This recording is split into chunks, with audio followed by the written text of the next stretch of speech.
আজ 18ই মুহররম রোজ সোমবার।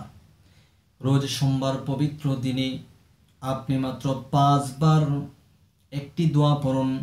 মহান আল্লাহ তাআলা আপনার জীবন যৌবনের সমস্ত কবিরা গুনাহগুলো ক্ষমা করে দিবে। আল্লাহ পাক রব্বুল আলামিন গায়েব থেকে আপনার রিজিকের ব্যবস্থা করে দিবে। আল্লাহ তাআলা যে কোত্থেকে আপনার রিজিকের ব্যবস্থা করবেন, রিজিকের ফয়সালা করবেন, আপনি কখনোই কল্পনা করতে পারবেন না। এই জন্য এই পবিত্র সোমবার দিনে আপনি আমলটি করুন। আল্লাহর নবী সাল্লাল্লাহু আলাইহি ওয়াসাল্লাম এই সোমবার দিনে দুনিয়াতে আগমন করেছেন। এই সোমবার দিন পবিত্র একটি দিন। এই সোমবার দিনে আল্লাহর নবী সাল্লাল্লাহু আলাইহি সাল্লাম সব সময় রোজা রাখতেন আর আল্লাহর কাছে দোয়া করতেন, তওবা ইস্তেগফার করতেন।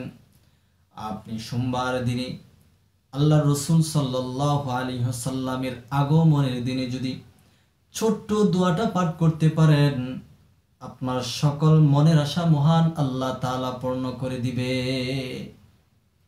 এই জন্য আজকে তো আমরা নেক আমলগুলা ছেড়ে দিয়েছি, ছোট ছোট ওয়াজিফাগুলো আমরা ছেড়ে দিয়েছি, যার কারণে আজকে আমাদের সংসারে বরকত নেই, আমাদের ঘরে বরকত নেই, আমাদের পরিবারে বরকত নেই, আমাদের কামাই রুজির মধ্যে বরকত নেই, আমাদের কোনো কাজে আমাদের আজকে বরকত নেই, বরকত উঠে গেছে। তার কারণ আজকে আমরা যে দোয়াগুলা পাঠ করলে, যে ওজিফাগুলা আদায় করলে মহান আল্লাহ তাআলা খুশি হয়, আল্লাহর রাসূল খুশি হয়, সেই ওজিফা, সেই দোয়া আজকে আমরা ছেড়ে দিচ্ছি। তাই আমার সাথে সাথে আপনারা যদি আজকের এই ওজিফাগুলা পাঠ করতে পারেন, দোয়াগুলা পাঠ করতে পারেন, সোমবার দিনের পবিত্র মুহররম মাসের 18 তারিখে যদি আজকের এই দোয়াগুলা পাঠ করতে পারেন দিনে অথবা রাতে, মহান আল্লাহ তাআলা আপনার খুশি হয়ে যাবে আপনার প্রতি। আল্লাহ তাআলা খুশি হয়ে আপনার মনের আশা আকাঙ্ক্ষা পূর্ণ করে দিবে, মনের জায়েজ কামনা বাসনাগুলো আল্লাহ তাআলা পূর্ণ করে দিবে। আল্লাহ আপনার ঘরের মধ্যে রিজিক দান করবে, গায়েব থেকে রিজিক বর্ষণ করবেন। আল্লাহ জীবন যৌবনের আপনার সমস্ত গুনাহগুলা ক্ষমা করে দিবে। আল্লাহর নবী সাল্লাল্লাহু আলাইহি সাল্লাম ওয়াদা করে বলেছেন, যদি এই দোয়াটা আপনি পাঠ করতে পারেন, আপনার মনের আশা আল্লাহ তাআলা পূর্ণ করে দিবে। তাই আসুন আমরা এই পবিত্র দিনে, পবিত্র সোমবার দিনে আমরা এই দোয়াগুলা পাঠ করি, জীবনের সমস্ত গুনাহ ক্ষমা হয়ে যাবে। জীবনে তো কত গুনাহ করলাম, গুনার কোনো হিসাব নাই, গুনার কোনো তালিকা নাই। গুনাহ করতে করতে চোখের গুনাহ করেছি, কানের গুনাহ করেছি, জবানের গুনাহ করেছি, হাতের গুনাহ করেছি, শরীরের বিভিন্ন অঙ্গ দ্বারা গুনাহ করেছি। বাট এমন ভাবে গুনাহ করেছি, অন্তর দ্বারা কল্পনা করেও গুনাহ করেছি। ওই গুনাহ যে আমার কবিরা গুনাহ হয়েছে, সেটা আদৌ আমি সেই গুনাহ থেকে আল্লাহর কাছে ক্ষমা চাই নাই। আমি চোখের দ্বারা গুনাহ করেছি, বুঝতে পেরেছি যে পর নারী দেখেছি, এটা গুনাহ হয়েছে। আমি জবান দ্বারা মিথ্যা কথা বলেছি, বুঝতে পেরেছি এটা মিথ্যা কথা হয়েছে, গুনাহ হয়েছে। হাতের দ্বারা চুরি ডাকাতি করেছি, এটা কবিরা গুনাহ হয়েছে। আমি মানুষের হক মারছি, কবিরা গুনাহ হয়েছে। এগুলো আমি চাইলে ক্ষমা, আল্লাহ তাআলার কাছে ক্ষমা চাইলে আল্লাহ ক্ষমা করে দিবে। কিন্তু অন্তর দ্বারা মাঝে মাঝে বসে বসে অন্তর দ্বারা সুন্দরী নারীর প্রতি আমি তাকে নিয়ে মন্ত্রণা অথবা তাকে নিয়ে আমি বাজে কিছু ধারণা করেছি, ওইটা যে আমার অন্তরের কবিরা গুনাহ হয়েছে। আদ্রু কি সেই গুনার প্রতি আমার খেয়াল আছে? আদ্রু কি সেই গুনার প্রতি আমি তওবা করতে পেরেছি? আজকের এই দোয়া আপনি যদি তওবা করতে পারেন, আল্লাহ তাআলা আপনার জীবন যৌবনের তামাম জিন্দেগির গুনাহগুলো আল্লাহ তাআলা ক্ষমা করে দিবে। তাই আসুন আমরা আল্লাহর কাছে তাওবার নিয়তে ইস্তেগফার পাঠ করি। আমার সাথে সাথে আপনারা বলুন, আস্তাগফিরুল্লাহ, আস্তাগফিরুল্লাহ, আস্তাগফিরুল্লাহ, আস্তাগফিরুল্লাহ, আস্তাগফিরুল্লাহ। যারা খালিস নিয়তে আমার সাথে সাথে 5 বার ইস্তেগফার পাঠ করেছেন, আমি মহান আল্লাহর দরবারে আপনাদের জন্য দোয়া করি, আল্লাহ যেন আপনাদের সমস্ত গুনাহগুলা ক্ষমা করে দেয়। দ্বিতীয়ত হচ্ছে আল্লাহ নবী সাল্লাল্লাহু আলাইহি ওয়াসাল্লামের শানে দরুদ পাঠ করুন 5 বার। হাদিসের মধ্যে এসেছে একবার যদি কোনো বান্দা বান্দি আল্লাহর নবীর শানে দরুদ পাঠ করে, আল্লাহ পাক রব্বুল আলামিন তার আমলনামার মধ্যে 10টা নেক দান করেন এবং তার জীবন থেকে 10টা গুনাহ কেটে দেন।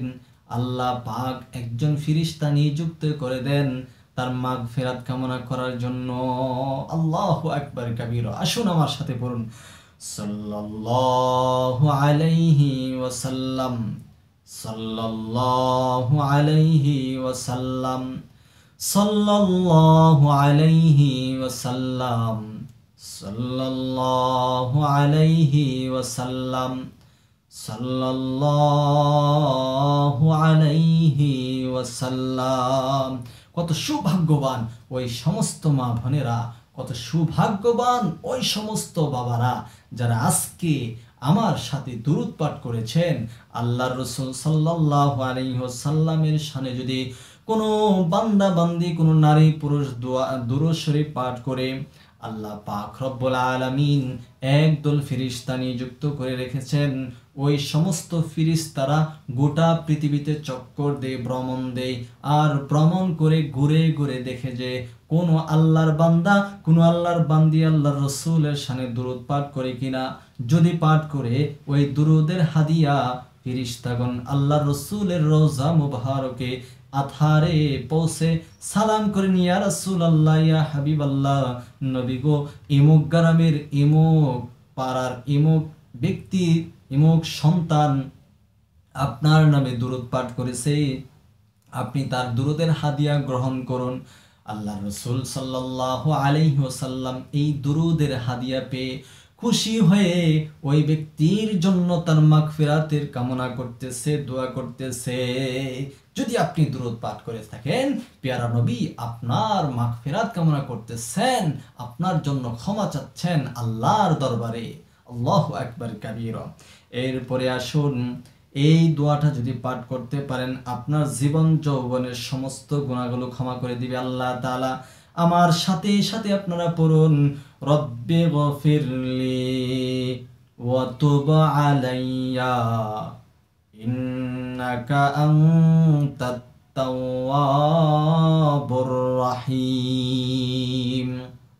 এই দোয়াটায় আপনার জীবনের সমস্ত গুনাহ আল্লাহ তাআলা ক্ষমা করে দিবে।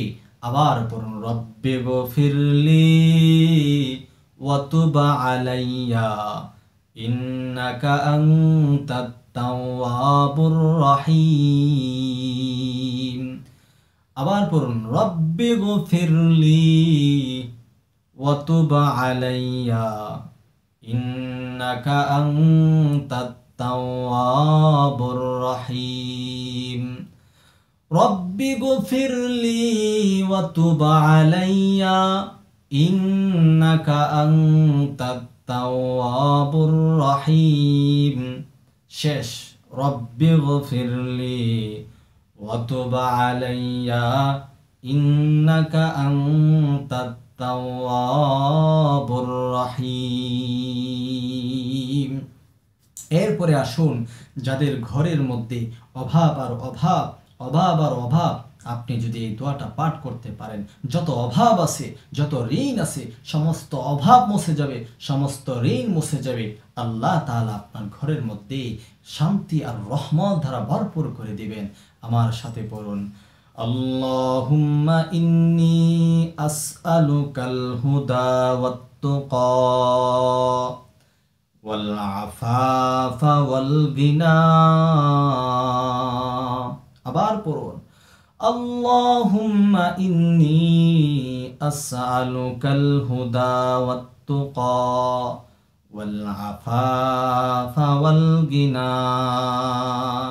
এই দোয়াটা আপনারা দিনই অথবা রাতে যে কোনো সময় আপনি অবসর হচ্ছেন, সময় পাচ্ছেন, মুখে মুখে বলতে থাকুন। আল্লাহ আপনার সমস্ত ঋণ পরিশোধ করে দিবে। যদিও ওই ঋণ লক্ষ কোটি টাকা হোক না কেন, কিভাবে মোচন করবেন আল্লাহ আপনি টেরও পাবেন না। তাই দোয়াটা পড়ুন। সবাইকে বলবো, প্লিজ দয়া করে ভিডিওটি শেয়ার করেন। এরপরে যাদের মনের আশা পূর্ণ হচ্ছে না, যে কোনো কাজে যান শুধু বাধা আর বাধা আসে, আপনি শুধু হেরে যান, লস হয় সমস্ত কাজে। আপনি এই দোয়াটি পাঠ করুন, আল্লাহ তাআলা আপনার মনের আশা পূর্ণ করে দিবে।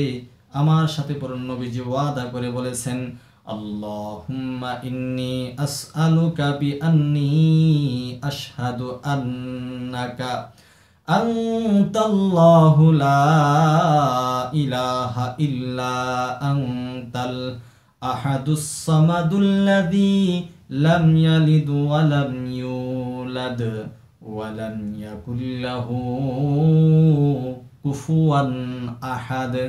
এই দোয়াটা হচ্ছে ইসমে আজম। এই দোয়ার মধ্যে ইসমে আজম নিহিত আছে। হাদিসের মধ্যে এসেছে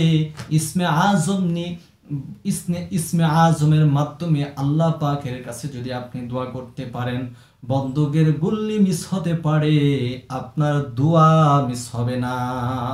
এই ইসমে আজমের মাধ্যমে আল্লাহর কাছে চান, আল্লাহ তাআলা আপনার মনের আশা পূর্ণ করে দিবে।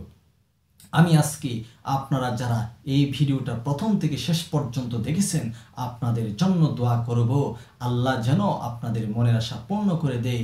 এবং দয়া করে সবাই ভিডিওটি শেয়ার করুন, আমি তাদের জন্য দোয়া করব, আল্লাহ যেন তাদের জায়েজ মাকাসাদগুলা পূর্ণ করে দেয়। সবাই ভিডিওটি শেয়ার করুন।